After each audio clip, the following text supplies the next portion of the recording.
Hi guys, what's up? So in this video we are going to be reviewing a show called Love, Death and Robots. And this, I have to really say, this show is just, it's phenomenal. It's just crazy, and you're gonna see why. Like, I just have to say, it has 18 episodes and one season. Yeah, it has one season. I don't even know what to call it a season, but it has one season. And the craziest thing, you guys, the craziest thing about this show is that every single episode is so different to the next episode. Like, there is no episode that has the same storyline as another episode. Like, it's crazy. And most of them are animations, but they're different. Like, it's like they put different arts into that show. Like, there's 2D, there's 3D, there's just, it's mind-blowing. Like, you guys, if you're into some really intense stuff, this is for you. Because personally, I don't know if this shows had a hidden meaning. Personally, I didn't see it, but it was something that some shows in the season don't even make sense. Some episodes in the season don't even make sense. Like, you're gonna watch it, you're gonna try to understand the message they were trying to bring out, but it's just not coming. It wasn't just coming, and it's crazy. And I'm not going actually to review all the 18 episodes because, yeah, that's gonna be long. We're just gonna be reviewing about 9 or 10 episodes, yeah, around roughly that amount, and then you can go check out the rest. And yeah, so let's just dive into this. Okay, so the eyebrows are done. I usually do them off camera. I have a very detailed brow tutorial that I'll link somewhere around here. And today we are rocking these beautiful Nubian twists, and I got them done at Whisper Parlor. You can check them out on Instagram. And yeah, usually get the braids done. I usually get the braids done inclusive of the braids. Wait, what? you pay for service plus the braids. So yeah, this cost me 3,500. I just wanted to clear that out. And yeah, is there anything I want to say now?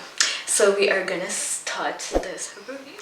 Guys, have you ever watched something so damn complicated, like you're not even sure or even understand what the directors and the people behind it were even thinking? Like, it's just so intense and complicated. It's just like, what? But yet again, it's so interesting, so you can't keep your eyes off it. So this is actually basically Love, Death and Robots. Like, some parts I don't even know what they were talking about, and probably my definition or my explanation of some episodes will be very off, so to each their own. So if you watched it and you feel like there's something I have said that is wrong, to each their own.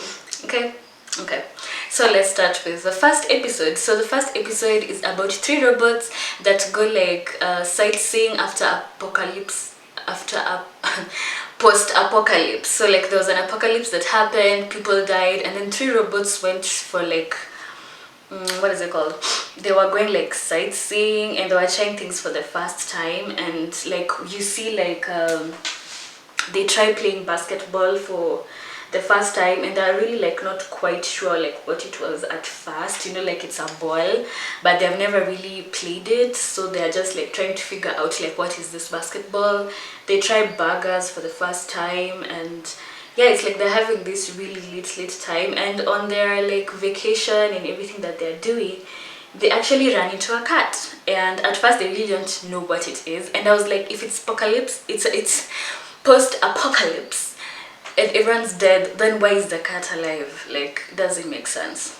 But anyways, they do end up meeting this cat in some random person's house, and the cat tags along in their journey, and they end up going to this laboratory where they actually find out that the cat can talk. Like, you see, when I'm telling you things that don't understand, it's crazy. Like, they were just chilling, the cat was chilling with them, and the next thing you know, the cat is talking. And well, as much as they were doing they were enjoying, why can't I speak today, why? So as much as they were enjoying their post-apocalypse vacation or their tour, they actually end up being held hostage by a bunch of cats. So I don't know whether that's trying to send a message about something about cats or robots. I really don't know, but I was just like, well, interesting point of view.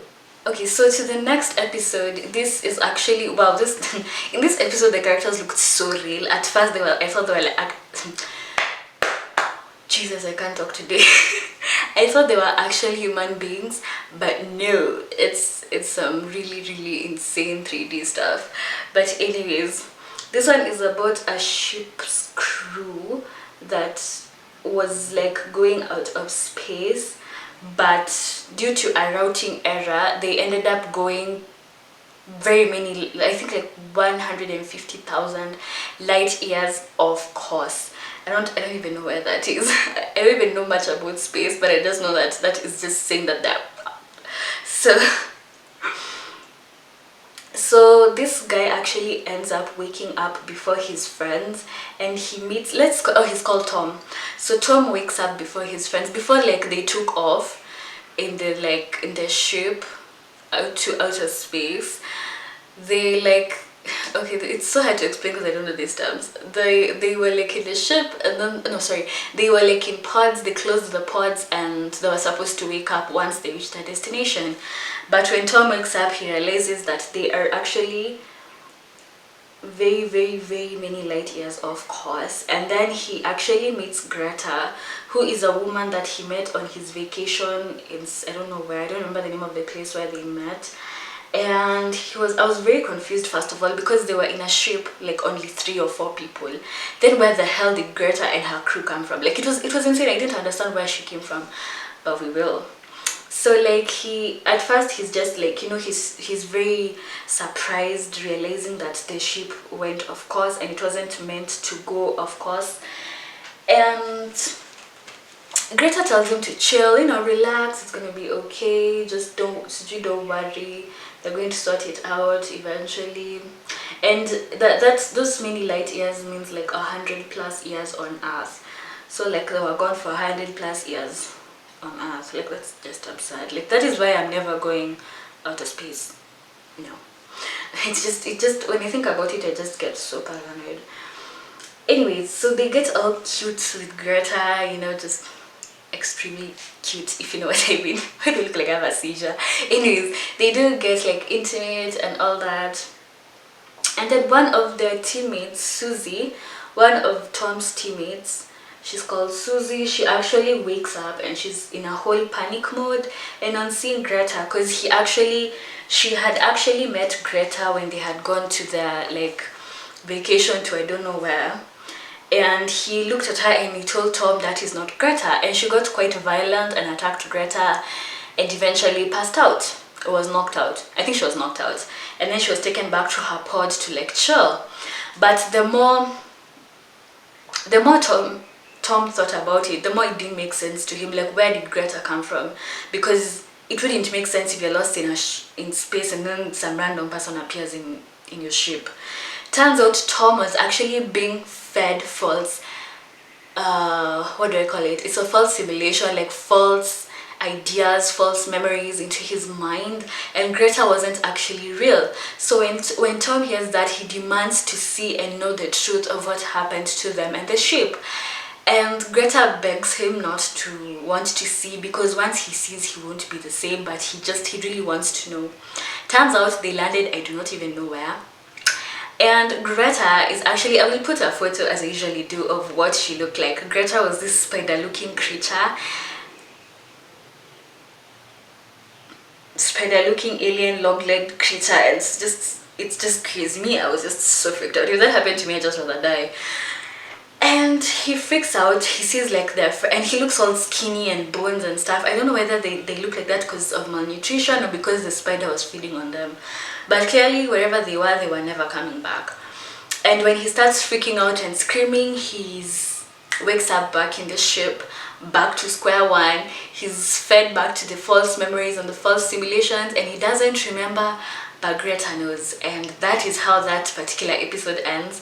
I just have to say, like, what the hell? Because, like, why would you tell us that? Like, what is the message behind this story? I don't know. Now let me tell you, the next episode is the definition of crazy. Like, anyways, in the next episode, this young couple move into an apartment and they find this antique fridge, or is it freezer? An antique freezer that was actually in their apartment. But before throwing it out, they just decided to like chill and like maybe have some, you know, some wine as they chill because they're tired. You know, if you've moved, you know how tiresome moving is. Anyways, so while they're chilling, they actually end up finding a lost civilization inside their freezer. Okay, that doesn't make sense. Would it? No. I don't think that would ever happen. But they find a lost civilization inside their freezer. And that's not even the craziest part.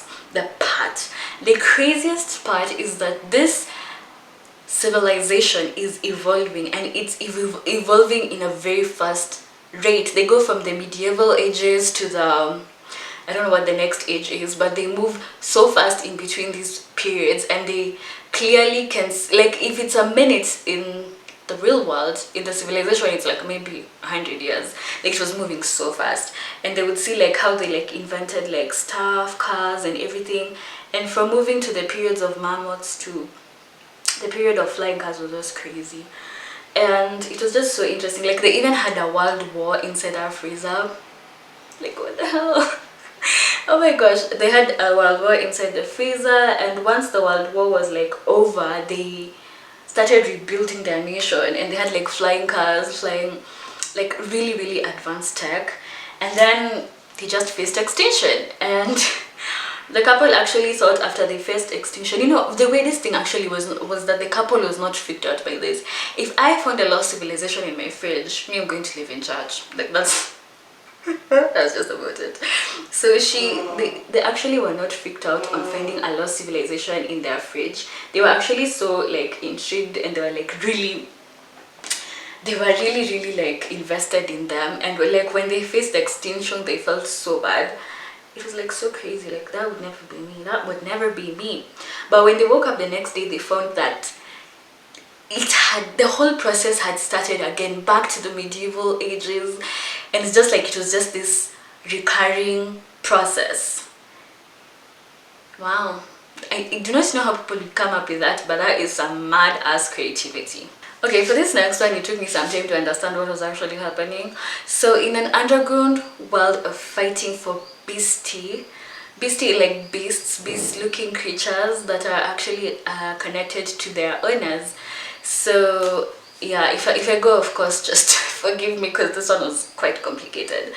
So there is a lady called Sonny and her crew, and they own some lizard looking creature. I don't remember its name, but one rich guy approaches her while they are about to go for the fight, and tells her, or I rather asks her, to actually lose the battle for like $500,000. But considering what Sonny has gone through, she really just can't accept to lose, because it's like a revenge against men who actually raped her and tortured her in the past after they kidnapped her.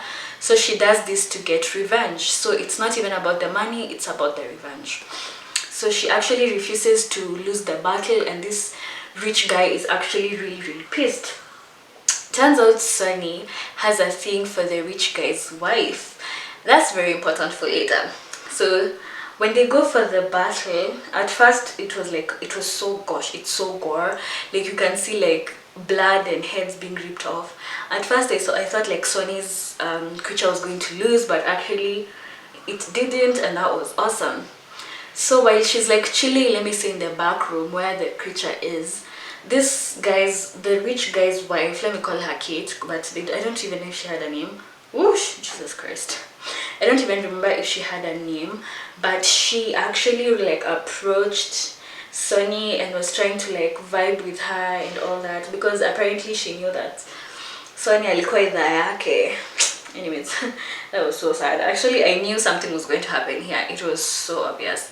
Anyways, so as they were like trying to get all, you know, mushy and sexy and all that, this Chile actually, like, I think she was like a monster or something. She actually stabbed Sonny right here when they were about to make out, and she fell to the ground. And the rich guy approached her and told her like, you don't know who you were playing with, blah blah blah. And then this girl Kate starts like stepping, which is actually a very nice version. was like stepping and like stepping on her face in heels, and her face was like mushed. It was crushed so bad it looked like mashed potatoes. But in like blood and skin form. Anyways, the craziest thing was this Sonny was actually a machine. The real Sonny was the monster. So while they were destroying her, like they were wondering like why isn't she dying? Because if somebody steps on your face in a heel, see, automatically you die. But that wasn't the case. She didn't die. And yeah, that's twist, I didn't see it coming at all. And the creature actually ended up attacking that billionaire and his wife and actually killed them off. That was crazy and so absurd and so gore. Like Bambi, when I was seeing her face getting stepped on, I was like, ooh, ew. It was so bad. Oh my god. So in the next episode, there was actually a group of scientists who created a yogurt that was like, wait, sorry, there were this group of scientists who created a super intelligent breed of yogurt, and this yogurt actually one day was taken to the president and said that it can actually sort out financial debt so long as they get to have Ohio. So at first they laughed it off because they were like, what the hell, like a yogurt is talking to us. Personally, I would be like, no, please take the yogurt away. So like at first they laughed it off, but the yogurt was like, if you do not like my proposal, I'm gonna go to China. So they eventually accepted the proposal of the yogurt. And you know, when I hear myself talking, I feel like I'm crazy. Anyway, so they actually accept the proposal of the yogurt, and the yogurt gave them like this big ass booklet and told them to follow everything, like they should follow everything to the letter and not miss anything. And obviously human beings being human beings and the rush towards achieving a particular goal, they did not follow the book as per what the yogurt said, which actually caused an economic crisis like 6 months down the line. But funny enough, Ohio was just flourishing and doing okay. So when the economic crisis struck, the yogurt actually became the president. Like it took the presidency and the government, no, it took the presidency from the president. Does that make sense? The government declared the yogurt to be president, and the world was doing great for some time until not, when the yogurt decided to take off to space and for whatever reason not take human beings with them. And human beings just panicked because their source of happiness and life has shot up to the stars. That I didn't really understand that one. Like it's just so absurd. Like yogurt. Okay, so what is the relation to the current economic crisis of the world? Like, so this next episode, I believe it's, I know we're like in episode 6, though I know I've not been mentioning. It's about an elite group of a red army that was sent to the forests of Siberia to fight some evil creatures that were killing people off and yeah, tormenting people in a particular village. It turns out that these evil creatures were actually brought about by an occultist who tried to bring up creatures by doing some really sick ritual. Because that was it wasn't so good. I don't know whether I should put it, but I think I'll just put it for you guys to see. It was just a messed up ritual, and they wanted to bring these monsters to help the Red Army in their wars and in their fights. But well, their plan didn't go as planned, and actually the creatures turned against them and massacred them all. That is obvious. You're bringing in a supreme creature and you expect it to bow down to you. Are you mad? Anyways, when they go into the forest to fight these creatures, they actually realize that these creatures are really powerful, and there's so many. Because I remember there's these guys who went into some like cave or like a I don't know what to call it, like a crater or something. They went inside and they blew it up, and this just set off the creatures all over the land. And like when let me say the general or the group of the squad saw this, he sent his son to go and seek for help while they actually tried to fight off these creatures. but obviously he knew it was a death mission, and the son did not want to go. But as a father, obviously, and as the youngest member of the crew, obviously they had to just let him go and seek help. And the rest of them tried to fight off the creatures, but there were so many and they ended up getting devoured. But by the time morning came and these creatures were like lurking everywhere, they were actually blown up. Turns out actually the boy was able to make it, and this whole land was blown up to shreds, and those creatures were actually like killed. Okay, thank God. Like, that is just a lesson for you guys. Just don't try some weird shit out here because it's gonna blow up on your face. So on to the next crazy episode. There were this group of mercenaries who were like going to find archaeological stuff, I believe so.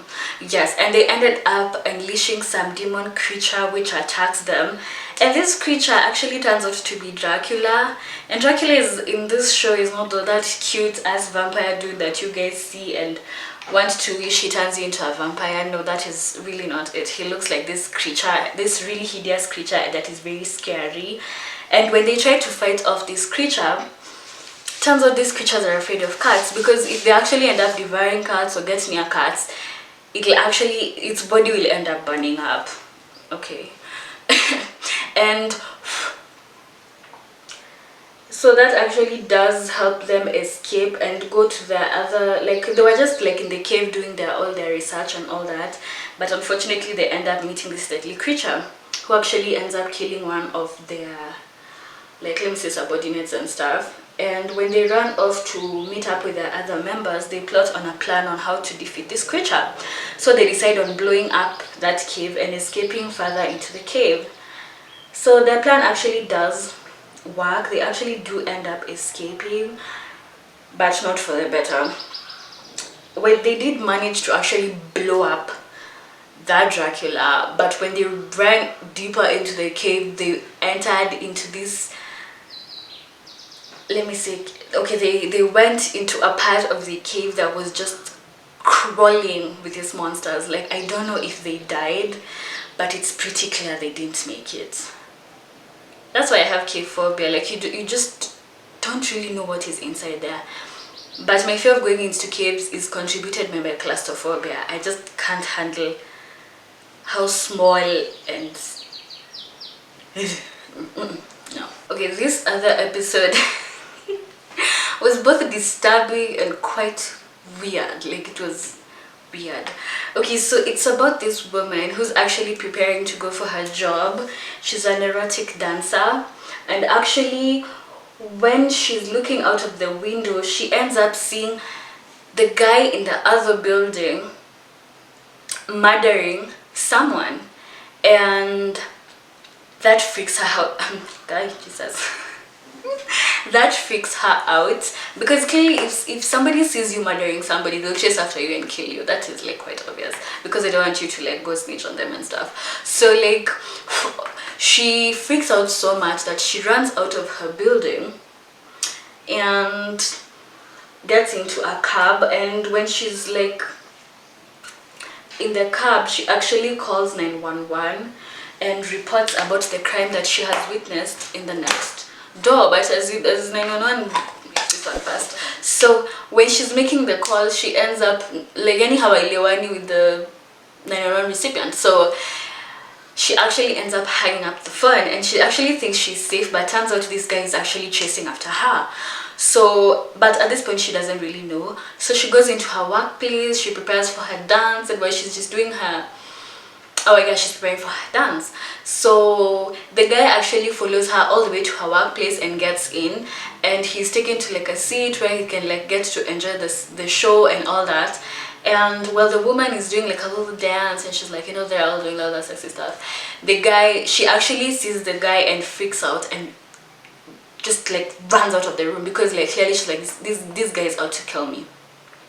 So she runs up to her boss's room to ask for help, but the boss is really like wasted on something, and she actually goes into his drawer and picks up a gun. So while she's like she's running out of the room, she actually meets this guy, and she like screams and she runs away. There's something that really bothered me here. Okay, so she's running away. You guys, literally this chick, she is in a robe and she's buck naked. Like she is running the streets and she's naked as hell. So I was just like, where is it that you can live and you're running naked and a man is chasing after you and you're screaming and there's literally nobody who's coming to save you? I was like, something's not adding up here, because she's running, she's screaming, and this guy is running after her so fast, and this guy's like screaming like, wait, like please just wait, like relax, like chill.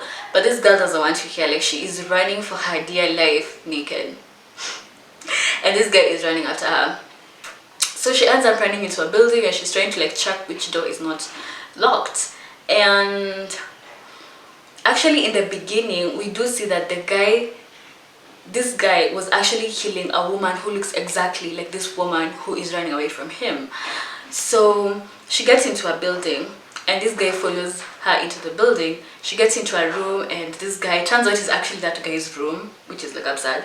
And he gets into the room and they start fighting. Like this guy's like, please wait, like please just wait, like wait. But this woman doesn't want to hear. Like she's screaming and they're like fighting, and then she ends up shooting him with a gun and he dies.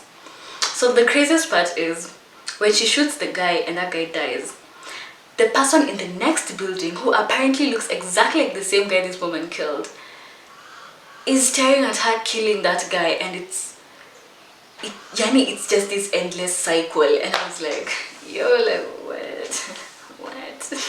It was so weird. Like, oh my gosh, me, that part of her running down the streets and nobody's even like giving a shit is what was just like crazy to me. So on that crazy note, we're going to end this review here. I've reviewed like 8 episodes. There are a total of 18 episodes. So if you do like it, check it out. And it's quite interesting, quite intriguing, and quite different.